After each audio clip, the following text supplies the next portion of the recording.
gentlemen, welcome back to the Run GMC podcast. Today I'm being joined by a friend, former teammate, and a hell of a journalist from UNLV, D'Ante Haigler. How are you doing today, D'Ante?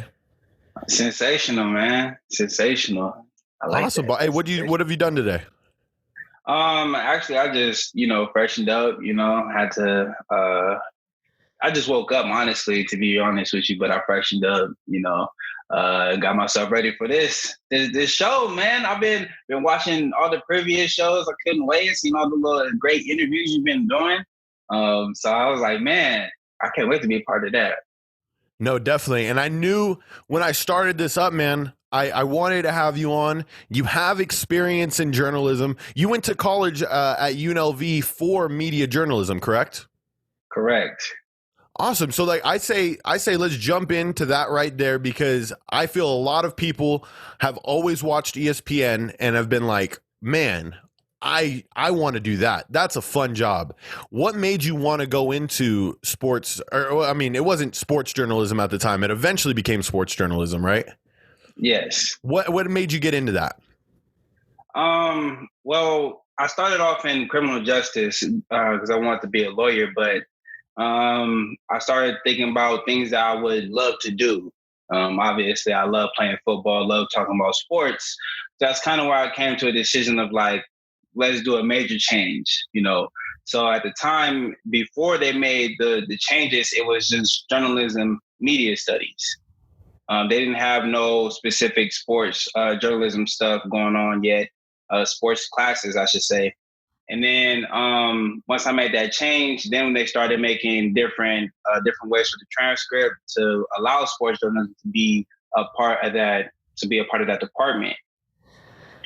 So once I got into it, I was like, man, I actually love this. I just thought about, everything like we've done in high school. We've obviously talked about our favorite teams all the time.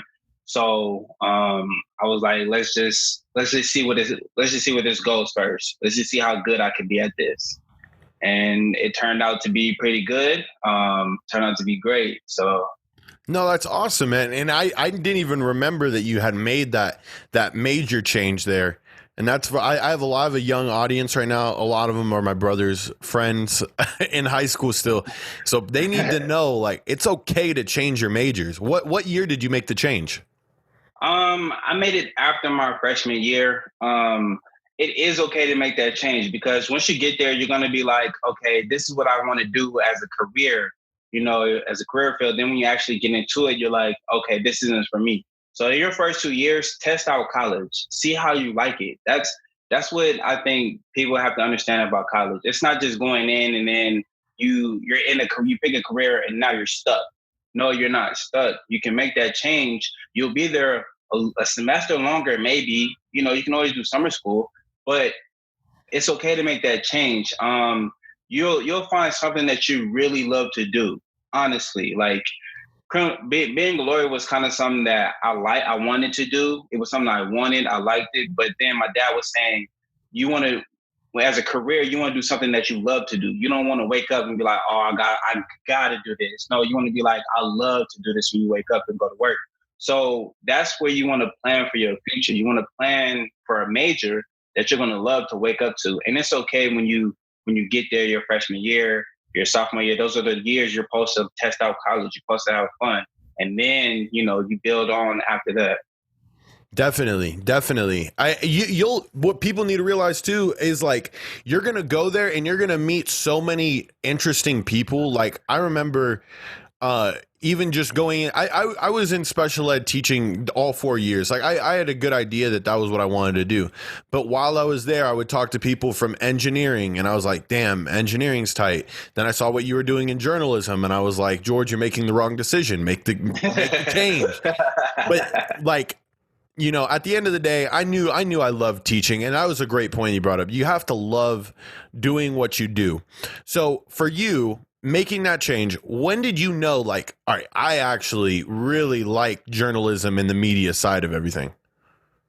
I'll say when everything started going good, when people started telling me like, you're actually good You should continue. You should follow through with it. Because at first, to me, it was just like a little test. It was like, I just want to see what I'm good at. So I had a few options when I went to change my major. I wanted to do public health. I wanted to be, let everybody know. Wanted to just be a public health advocate, if that makes sense. And then I wanted to do business. But before I had got all through that, I definitely talked to a lot of people, and a lot of people, they watched me do sideline reporting. They watched me on a few of the Red Report shows, on the debate shows that we've had, and they've already like established, you're really good. You should continue. Like I've had conversations with friends, debates about like who deserves MVP, Giannis or Harden, and I'll make a really good argument, and they'll be like, "This is why you're a journalist. This is why you're." It's really, it's just being what you want to be. Like a sports analysis is exactly what falls underneath that debating, the reporting. You're all the above. You got to know the player. You got to know the teams. You got to know what you're talking about. If you don't know what you're talking about, then there's no point of talking about it in a way. 100%, 100%, man. I've been doing that stuff like myself with you. I remember back in high school, eventually, I don't remember a specific time, but there had to have been a time where we talked sports, whether it was NBA or NFL, while we were high school football teammates. But I thoroughly enjoy it too. And I agree. You need the thing that I hate the most, and that's why I don't talk baseball or hockey, is because I don't know the goddamn sport, like I struggle. I can make ideas for baseball and how to make it better all day. But at the end of the day, I don't know everybody on the roster. I get the general idea of the game. But when it comes to football, when it comes to basketball, and when it comes to NASCAR, I'm just kidding. I feel I'm well versed. I can second that. I can second that for sure. So you were doing sideline reporting. What did you sideline report for? So we had a connection with professional teams. So I would do the Aces. I was doing the Aces on their playoff run. And before they started the playoffs, I had got a few games in there. Did the Las Vegas Lights, did the UNLV football team, UNLV basketball team, just teams that are in the local area. Okay, what do you do as like a sideline reporter? Would it just be taking like journalism notes down so like what to write in your article at the end, or were you doing interviews? You kind of do both. So you kind of take notes, throughout the game, so that you have a package to put together. So we have to have a story that we put together in order for there to be a show. So the Red Report show is basically, we just go ahead and give you all the information about the game that you previously saw or that you didn't see, and you take notes on notes on scores. If it's a basketball game, you take notes on stats, rebounds, points, assists, leaders, highlights. You always mention those in there. You do an intro before the game. You do an outro at the end of the game. You make it your own style. You make it fun. You make it good, though. You put in facts. And then on the second part, how can I say this? You're really, when it comes to sideline reporting, you're really just you're really just doing what you have. So when you have somebody to interview, like I've interviewed the coach for the Lights before. So when you do that interview, you do it after the game, because that's when everybody comes in, or you can get one-on-ones. I got a nice one-on-one with him. He talked about his team being great, and that, he wishes that they could have played better so that they can have that playoff run. And he looked forward to the playoff run next season. So you can have these one-on-ones with these interviews. It's really hard to get an interview, but you gotta communicate. You gotta talk to their PR. The PR will ask you, what questions do you have? What are you gonna ask? And you just let them know. You just talk to them like, hey, this is what I'm gonna ask them. I'm gonna ask them, how are you guys gonna do better? How can you fix the team? What players do you miss that you had on that were on the injury list? How can you make them better? How can you get them healthier? Stuff like that. So it's really a mixture of both. Okay. So, and that's a great like insight for me, because when I would see like the post game press conference and everything, I felt like everybody that was a journalist just had free reins to go into like that media room. Is that still like the same case? Like you can be in the media room, but in order to get a one-on-one, you need to talk to PR, or how does that work? Okay, so you would have you obviously got to have a badge. You got to have a press badge, and once you have a press badge, everything is all up for grabs. Honestly, so you want to get a one-on-one, you talk to the PR, and the PR person will connect you with that one player or coach, and then you have that one-on-one. The media, your press badge is literally you going into the media for the press conference room, and whatever they say is all yours. And can't nobody take it from you because everybody has it. It's the press conference, So, but the one-on-one is yours. You have that to yourself. So whenever you see like NBA players in the press conference, every journalist in there, they all have the same information. What they do with it is on them. Definitely. What did you learn, like asking questions wise? Because I always feel, sometimes the best questions aren't asked in these interviews with players. Is there any tips that you have when you're interviewing players on certain ways to form questions? I'll say, besides just asking about how they performed, just ask about like other questions that are just around that way of how they perform. My first time actually asking questions was in the summer league. The pressure was put on me. It was for the Scarlet and Gray Free Press at UNLV at the time when I was writing for them. And it was so nerve-wracking because it was like, yo, like, I don't know, I'm around NBA players, around people that work for ESPN, Bleacher Report. I got the whole nine. I'm Rachel Nicholson is here. Damian Lillard, LeBron James, Anthony Davis. Those. You're around those type of players, and you're just like, what do I ask? Just ask. Like any question, they're gonna answer. I would say I had a one-on-one with Zion. I had one-on-one with Jackson Hayes. And with Jackson Hayes, I'll give you it'll be a good example. Everybody talked about his highlight when he dunked on the guy at the summer league. Mm-hmm. And everybody was asking, hey, how was your highlight? How did you feel up there? Was this something that you wanted to do? Are you a high flyer?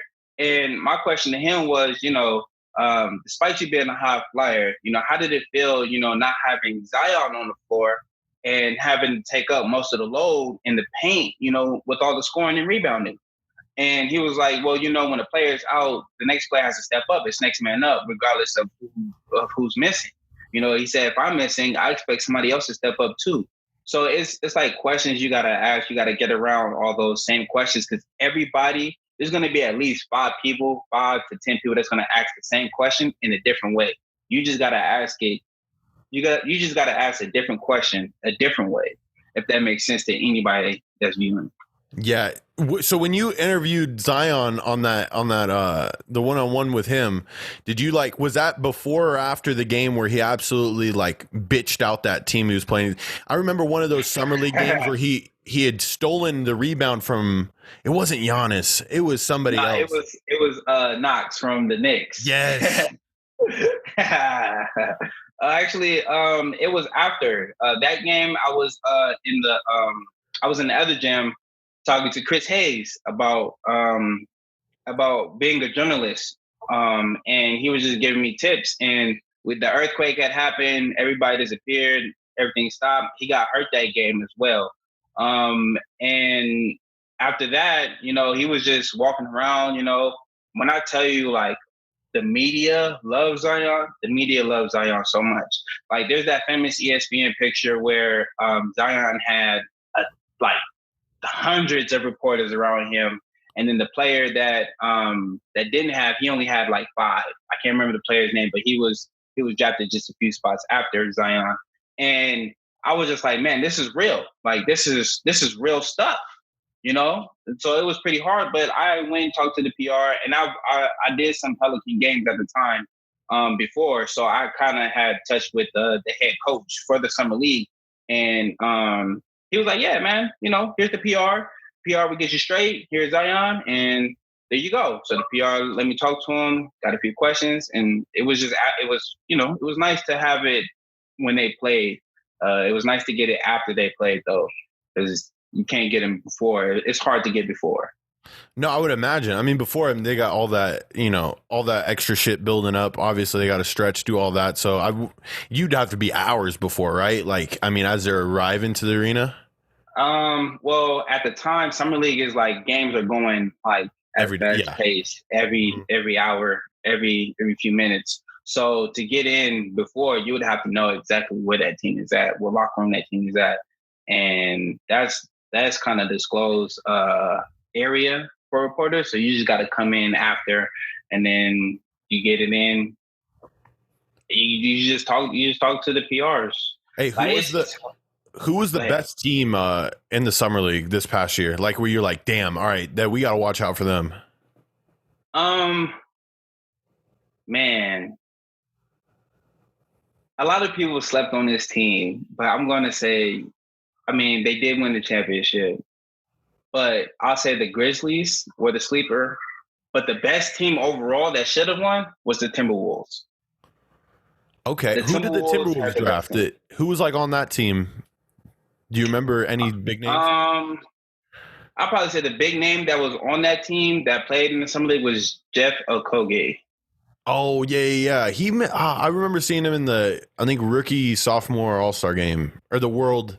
They do the World thing now. Yeah, the World AllStar. Yeah, he is a great two-way player. A lot of people just they look at players as one dimension, but he's a great two-way player. He's not as efficient on the offensive end, but he is great on the defensive end, and he can for sure make plays.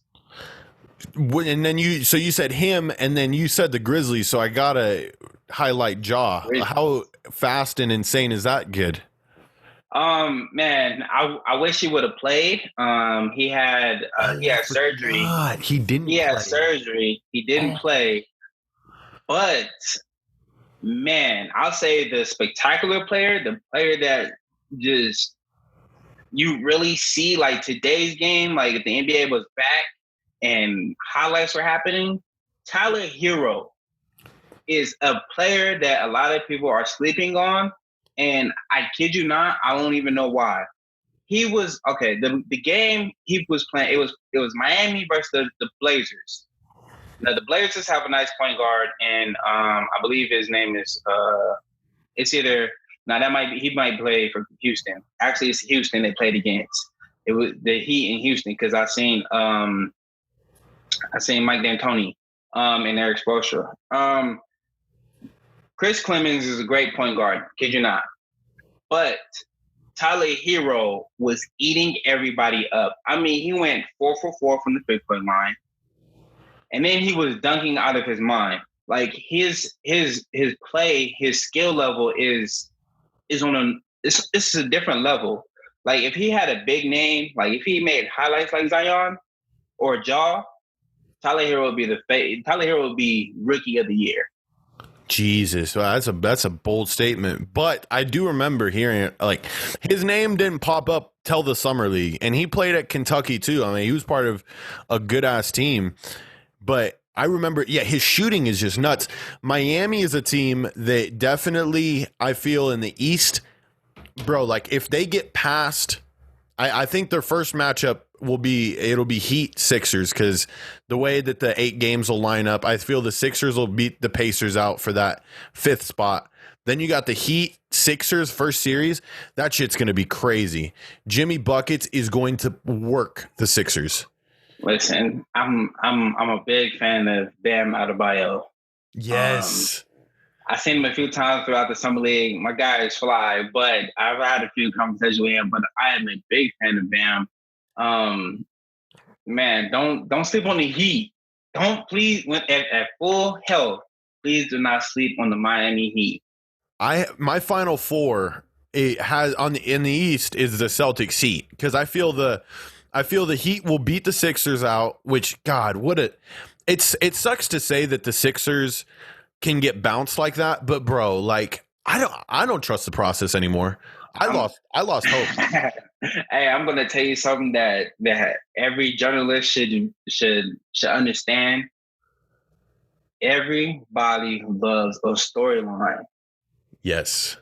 Now, ESPN, I'm not saying ESPN or NBA does it, but the NBA definitely loves a storyline. What greater way would it be for the Final Four from just for the teams to play in their conference, both LA teams? You got, I like Boston in the Heat, but what about the Heat in Philly and Jimmy Butler getting his get back, and then LeBron beating the Clippers after Kawhi and Paul George went to the Clippers instead of going to LA? Like, there's storylines, there's headlines that, as a journalist, you got to be like, oh, okay, yeah, that's going to be the story that's going to be hot topic. It's really like social media. It's like, what's buzzing, what's trending on social media. It's kind of how sports journalism is. What's trending? What's trending in sports? I feel it kind of works. I get it. I thought where you were going to go with that is that people have been sucking off the 76ers. Everybody's been on their knees. Just don't get me wrong. Ben Simmons, Joel Embiid, and they added that Tobias Harris piece. He's a Kirkland brand Jimmy Butler. But, like that team, bro, in my opinion, I just don't think they have it. I don't know what it is. I feel the Celtics have it. I feel the Bucks have it. And I look at that 76ers team, and I hope like they prove me wrong. I really do, because I think that Joel Embiid is one of the best bigs in the league right now, and people don't get to see him as much as, they see Giannis, as much as they see Anthony Davis. Like there's a lot of other bigs that highlight over him. When Ben Simmons learns how to shoot, I feel that team could possibly do more than what they're expected to do now, because nobody, and I mean nobody, is like the 76ers are making it to the championship this year. I haven't heard that from anybody. No, everybody's saying it's Boston and LA, or Boston and the Clippers, but with Philly, they'll never be that team. And the reason why I say that is because Embiid is, you have to understand, man, Embiid, you could be Shaquille O'Neal in today's NBA just with a jump shot. But you're not, Shaq was lazy. Yes, because he was the big man dominant. But Embiid, you're lazy in today's game, and it's the easiest game today for a big man. Ben Simmons, come on, man. You've been in the league for how long?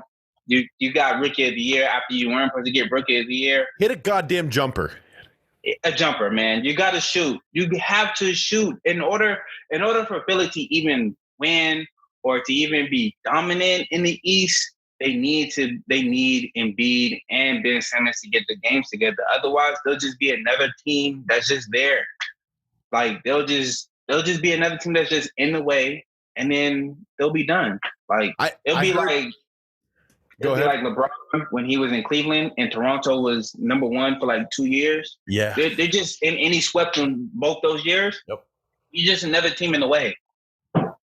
And that's the it factor. And Joel Embiid and Ben Simmons, both just tragic shooters. I remember watching a game like last playoffs. It might have been a podcast I was listening to, and they were like, the best thing for the other team when they're playing the Sixers is for Joel Embiid to hit his first three, so then he just gets all this confidence and starts like, oh, I can stroke this shit now. And, Joel Embiid is not the best three-point shooter. He'll hit them, don't get me wrong, but, his true game needs to be that just low post dominant. You know who he should be more like, in my opinion, is like Clint Capella. Clint Capella is just an he's the ultimate glass cleaner. And he knows his role. You know what I mean? I feel sometimes they force feed Joel Embiid the ball when it should not be in his hands. Like you said, the modern NBA, you got to shoot the three. You got to. Like you gotta have game. And I mean, Philly is just all inside game, and that's where they went wrong. Like you got Tobias Harris, he can play inside and out, but he's mostly inside. Then they went and got Horford. That's horrible. I don't even know why you did that, because now you have two big posts, two people that can play in the post, and then you got Ben Simmons at your point guard, and he can't shoot threes. So now you have a point forward, you got a center and a power forward that are both back to the basket players. Yeah, true center. And you got Tobias Harris, who can play inside, outside, but he's mostly inside. Like, where's your shooting coming from? And then you got JJ. Yeah, you get rid of JJ, but then you got I think his name is I want to say Robinson. I want to say his name is Robinson. His last name is Robinson. Yeah. Oh. He's a high flyer, but still, he's all defense and high flying. Like, what did you get better at? You got better at nothing. McDonald, he can shoot, but like he's not JJ Redick. Yeah, let's just put it that way. So basically, you went and got an inside game, and you can't beat nobody like that because everybody can play the inside. And there's a reason. They're at the 5th spot. I'm done talking about the weak ass Sixers. God damn. Like, it's so disappointing. I've been waiting though, like out of all the NBA teams that I rant against, the Sixers are up there because I remember seeing a TikTok the other day. It was like one of those TikToks where it's like 10 reasons why Joel Embiid's the best center. And he's like, now that I got all the Sixer fans here. And then the kid did like the Kawhi Leonard, like in the corner after he hit the shot. It was the funniest shit I've ever seen. Man. Oh man. Hey, you know what's funny is that he cried. I don't get it. Yes, I understand the pain of the shot. But to cry like that, come on, man. You pick your head up, you get angry. You want to go to the gym. You're not sitting there crying and pouting. Oh, I'm going to get him next year. I'm sorry. No, we don't want to hear all that. Show me the process. All that stuff you've been talking all season to everybody. Show me what that's about. Don't show me the crying face after a shot. You look like a big baby, man. Listen, you got to have that edge. Man, and you know that edge. Coach Crocker and everybody told us about that edge. If you don't have that edge, you shouldn't play the sport. You know what I'm saying? Like, we've had battles on the field to where we've like, man, we really lost this game. Okay, well, we know we got them next season on the schedule, and we know what we got to do. Faye Luther was one of them. Yep. Cimarron was one of them. Yep. You know, the list goes on, and it's like, why are you pouting? We didn't pout. You know what I'm saying? We lost, and we was like, all right, next game. Clark was definitely one of them. We lost that first year to Clark, and we were like, no way we lost to Clark. There's no way. Like Philly, no way you should have lost to Toronto. There's no way you let little man Van Fleet go off like that. Kyle Lowry. You let Kyle Lowry, Mr. Lowry, go off like that. There's no way. It should have only been Spicy P and Kawhi. That team, I feel, especially with the injuries, the Sixers would have won the title. Thus, process complete. But I can't believe at the downfall, man. You go from a shot away at the Eastern Conference Finals to then just 5th place in the East. And the East is not that talented this year. Listen, man, the last time the East has ever been good was when was like really been dominated was when it was LeBron. I want to say the Heat. Yeah, I'm going to say the Heat. I'm going to go off and I'm going to say the Heat. When LeBron was in Miami, you got Paul George in Indy, you got Carmelo in New York. It was just that year. There was teams in there that were like really, really ready to rock. You know, think about this. Oh, Dwight was in Orlando. But think about this. The last team in the 8th spot in the East was the Washington Wizards. Yes. And they have a healthy team. They had John Wall, Bradley Beal, Gorton, like they were healthy. Like, hey, the people need to remember too. And I believe that was that early on. I think they had Paul Pierce too on one of those playoff teams.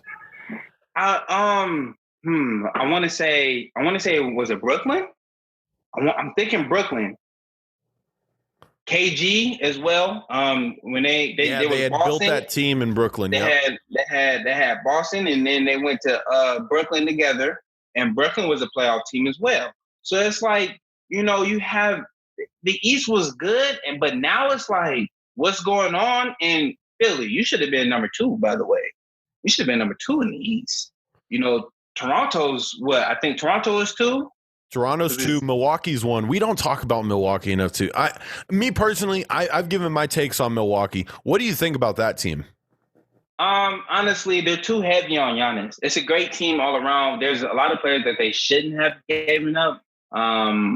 Brogdon, they should have kept him, honestly, because he spreads the floor. He spreads the floor with Bledsoe and Middleton. But they're a good team, but they're too heavy on Giannis. Giannis can't do everything. If Giannis is done, they don't win a game. Say Giannis is like, God forbid, knock on wood. Say Giannis gets hurt. What are they going to do? They're not the number 1 team no more. Yep. They're going to lose. No. If that team loses Giannis, they're not. They're not even top 6 in my opinion. The fact that you said they rely so heavy on him, it just flashed me back to like a 2016, 2017 Cavaliers where it was LeBron versus the other team. Like, dead ass. It was just, if LeBron didn't have a good game, you better hope that J.R. Smith, Kyle Korver, George Hill around them were hitting shots, or else your ass is not winning. That's how this team feels.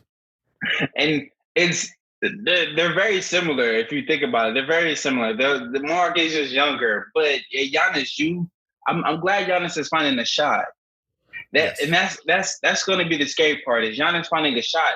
If he continues to shoot the ball, he's going to be a scary player. But Milwaukee, you gotta be able to lean on somebody. Like LeBron that year, he was able to lean on Kevin Love. A lot of people don't understand. He was averaging double-double. Yep. He was able to lean on Kevin Love. But if you don't have that type of player, you're not going to be good. I mean, Milwaukee has Middleton and Eric Bledsoe, but he's streaky. And Eric Bledsoe, for Eric Bledsoe, he has to have a good game. If he doesn't have a good game, Milwaukee loses by at least 2, maybe 1 point, just because he's that difference maker.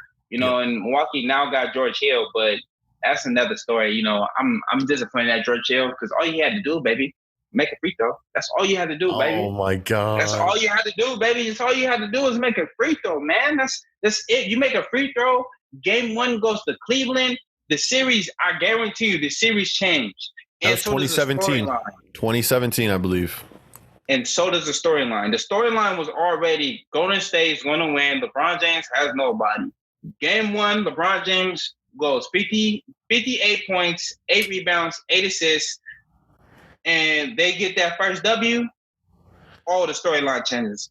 LeBron James and the Cleveland Cavaliers take game 1 against the Golden State Warriors. This is going to get epic. And that right there, boom. Yep. Boom. That's you just dropped a little salt on right there on everybody that's watching ESPN. Boom, right there. Boom. That's LeBron's 4th title, in my opinion, man. Because they need, other than the fact that, you got a game on the road in Oracle. That team itself in Cleveland would ride those momentum waves, even when they did it in 2016. You know what I mean? Like that. I remember that, seeing LeBron in the locker room and says, "We got their ass. They're reeling right now. We got them." And, he was building up his team, telling them they don't want it. They're not ready for us. And that same exact thing, in my opinion, would have happened that year. You're looking at LeBron in his 4th title. I think LeBron has a good chance this year. I'm not gonna lie. That Laker team is good. I think honestly, it should have been his 5th. That should have been his 5th championship. Not his 5th. It would be 4. His 4th. Yep. It would have been 4. But I think, actually, no. It would have.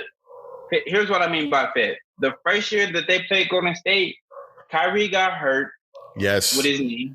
Kevin Love got hurt against Boston. Kelly Olynyk pulled his arm out, pulled his shoulder out of pocket. But we ain't gonna say nothing too much. Because Golden State fans, they'll say, "Oh man, we didn't have Kevin Durant when we went against the Raptors, and then Clay got hurt." But then when you bring up Cleveland, everybody's like, "Oh no, it don't matter." But had LeBron James had both Kyrie and Kevin Love that year, Golden State, you going to sleep, and then that would be a ring right there, tagging on to the one in Cleveland. So. Yeah, that would have been 4, and he would have been on his way to 5. And LA, they're one piece away from actually being the top dogs of the whole NBA. They're one piece away. I don't know what piece it is. I know it is I want to say a point guard. It has to be a point guard. Hopefully Dion Waiters can pull through. I know Dion Waiters can play. That's Dion Waiters. He does have problems off the court, but on the court, he's a problem too. He'll give you some buckets. So I mean, there's literally just one player. Yeah, dog. I'm telling you, it's like you said, it was a point guard. You need somebody that can control the game. LeBron, obviously, right now, he's the best game manager in the game. He can run the point guard position, but LeBron's his best when he can post you up and take the ball up at the same time. You know what I mean? He can't do both right now. Basically, just LeBron being LeBron. If the Lakers can't have LeBron being LeBron, they're not going to lose. It's just going to be a tight battle. I think with Boston, you had that because they dished it out to Rondo a few times, and Rondo can't shoot. You know what I'm saying? So when you have a point guard that can shoot and Dion Waiters, LeBron can dish it to Dion and he can make that 3. And then you go. Now you can run away. But you can't run away when you got Rondo. No disrespect to Rondo. Rondo's a great point guard, but he's a playmaking point guard. He's not a scoring point guard. And there's a difference between that. So when, a lot of people say LeBron could just run point, but then that takes away the post game. That takes away him, AD, and JaVale all, just in that area, in that facility. Mm-hmm. So, and that's a scary sight to see because, man, the Lakers are on one. If anybody can beat the Lake, I feel the best way to beat him is you got to outscore him. You can't drive the ball in on that team. They had the best goddamn rim protectors in the game. Yes, they do. You got 3 of them on one team. You got JaVale, AD, and LeBron James. And then a healthy Dwight now, too. Shit. Yeah, and a healthy Dwight. So, I mean, and Dwight is looking like – he's not looking like his rookie season Dwight or the season after Dwight, but he's for sure getting back up there. And, man, listen – it's going to be hard to beat the Lakers. You got to outscore them. You got to shoot the ball. You really have to shoot the ball. If you cannot shoot the ball against the Lakers, you will not beat them. And you got to run transition. The Grizzlies, I watched that game against the Grizzlies in LA. They played back-to-back. The Grizzlies ran transition. I mean, one game LeBron didn't play, but, again, there's no excuses. You know what I'm saying? The next man up, So when a team is running that transition against you, it's really going to be tough. And they can score literally they can shoot threes, mid-ranges. Oh, it's going to be really tough. So LA just got to step up a little bit more on defense. And, man, they just got to win. I feel like the Lakers are going to win the championship this year, man. I'm all in on LA. I love it.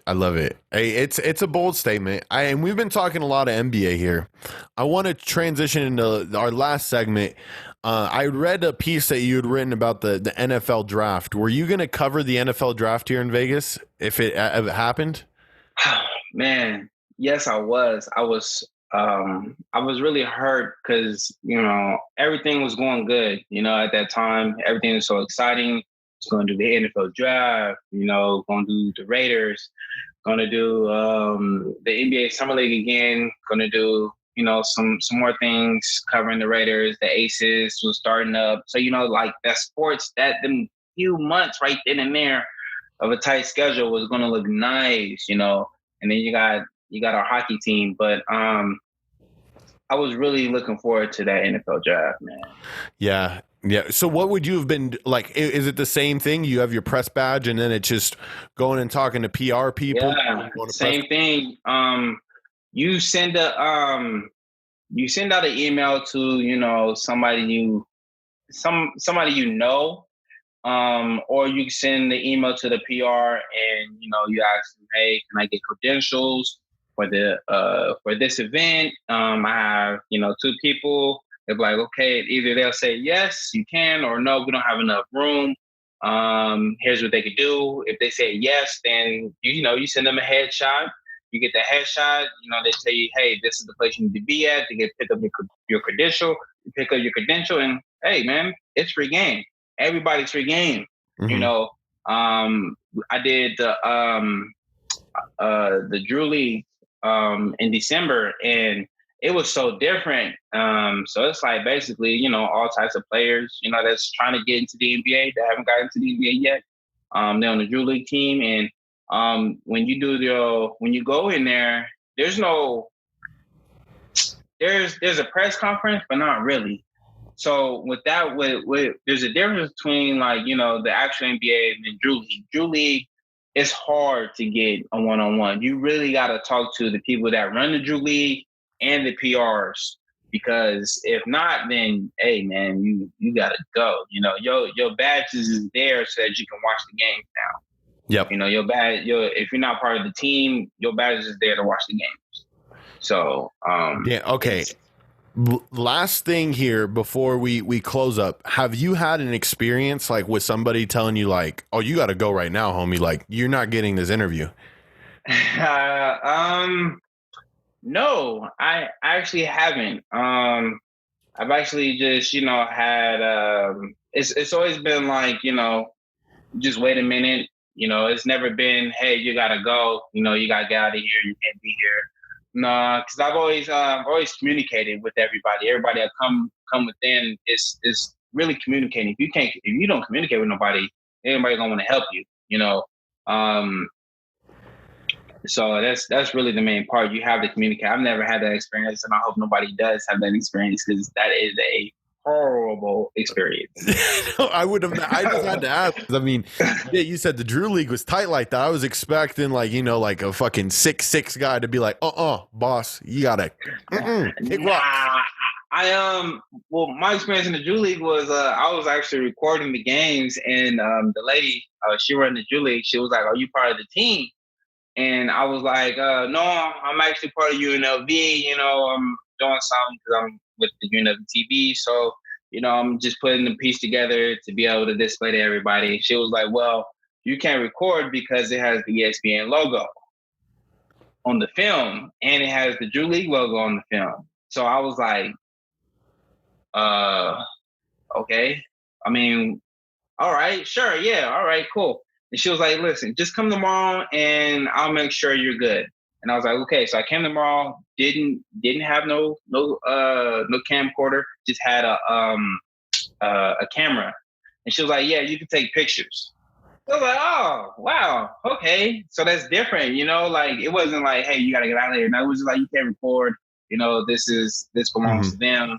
So, you know, this is what you can do. You know, it's not like, "Hey, you got to go." You know, if you got to go, you know, there's a problem here. Yeah, you know, you're probably fucking trying to touch Zion's bicep. If I was at the I would bring a tape measure. I would want to be like a goofy journalist. At least one goofy question, just be like with a tape measure, just like, "Zion, what is your thigh circumference?" Hey, you're gonna hear all kinds of stuff, and you're gonna laugh. You know, I mean, D'Lo had so many funny questions during the summer league. I seen D'Lo. I even talked to him, talked to KCP. I've talked to the coach of LA. Seen Jason Kidd, talked to him. These are great interviews. Vince Carter too.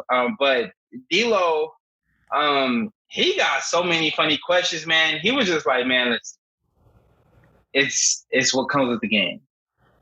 And I didn't realize it, but he was like, you know, everybody just wants something fun to do. You know, everybody's trying to have something fun to talk about.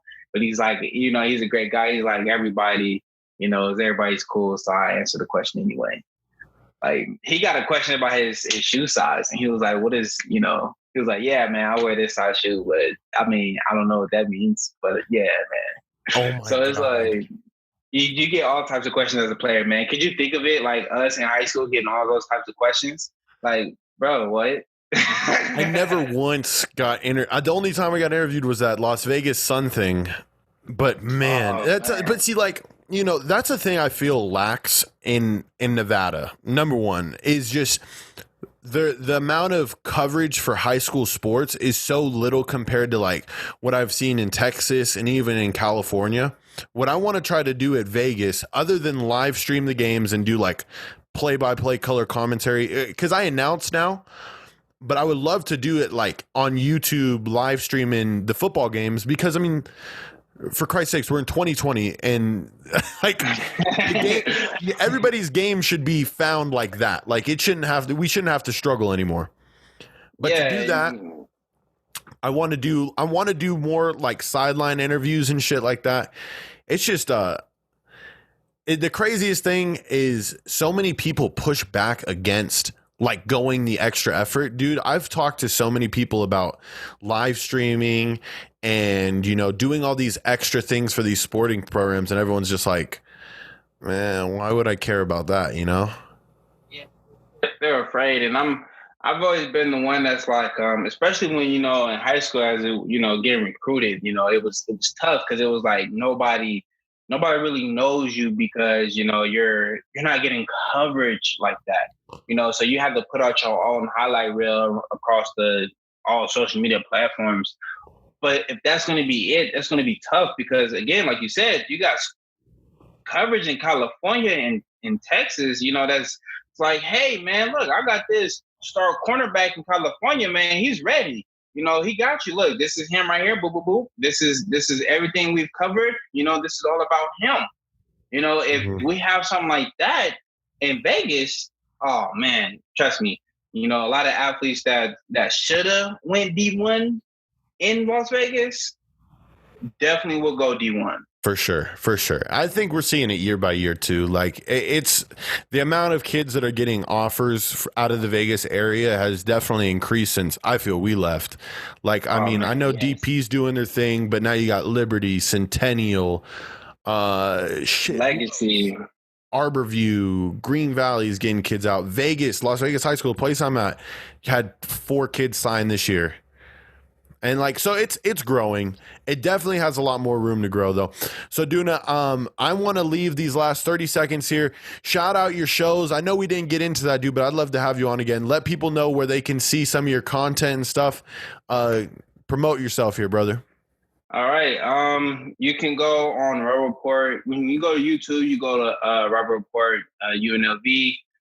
You'll see just Rebel Report like shows about games. You'll see the debate show, the rundown. The rundown is a strictly debate show. It's like what you see on First Take. And then for me, you can go to the Scarlet and Grapefruit Press and you put in my name. It's DAnte Haigler. When you put it in, and it'll pop up all my articles on there. I have a website with all of my content that I've done. I'm still making kinks to it. So once that is out, once that is done and ready to be out, I'll definitely send it to you, George, so you can. For sure. I'll have you back put it out there. Of course, man. We'll definitely talk about the Red Report, the rundown, how people see what they see on TV. They think it's easy when it's really hard. So we'll definitely get into that, man. Most definitely, brother. Ladies and gentlemen, my guest, D'Ante Haigler. Thank you for having me, George, man. Appreciate it. Until next time. Alrighty, boss. Thank you, D'Ante.